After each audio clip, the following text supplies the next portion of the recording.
La rubrique de Frédéric.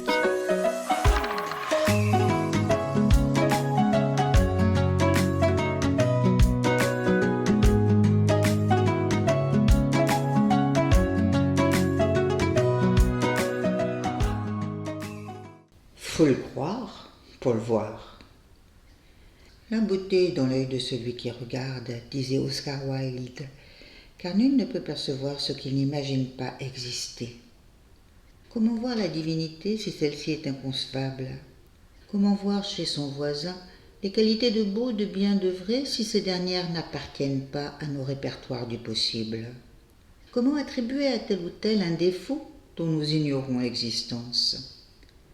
La vue donne sens au monde auquel nous croyons, car il est vu de nos yeux vus, mais nos yeux ne perçoivent que ce qui habite nos champs de compréhension. Il ne suffit pas de percevoir pour identifier. Il faut encore être en capacité de traduire et de décoder ce qui se présente à nos sens. C'est du rapport entre l'intérieur et l'extérieur, entre le su et le perçu, entre le perçu et l'intégré, entre l'intégré et une vérité que provient notre rapport au monde. Il faut le voir pour le croire, dit la science qui vérifie les expériences.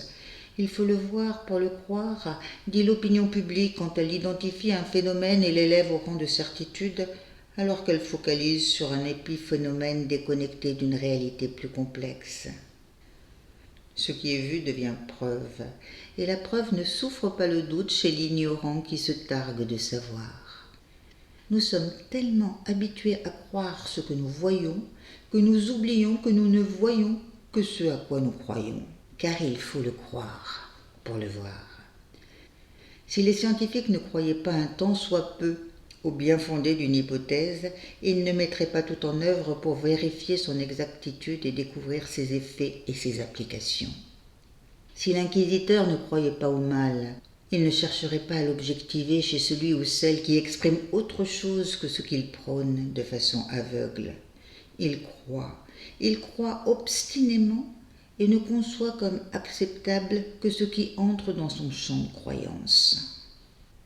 Il faut croire qu'une chose existe pour la voir, car comment voir, percevoir, concevoir l'inexistant, si ce n'est en l'imaginant, ce qui est une autre façon d'y croire et de le voir. Comment partir en quête d'autres visions que celles qui nous sont familières si nous ne croyons nullement en leur réalité?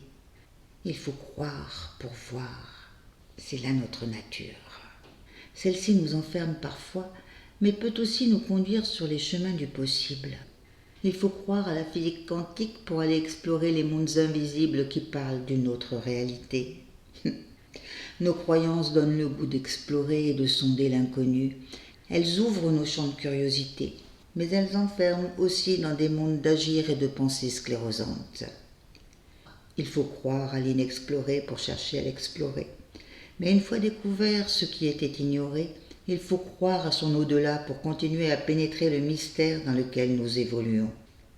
C'est en croyant à son existence que nous allons à sa rencontre, et c'est ainsi que nous nous relions à toujours plus grand que nous. Croyons-y.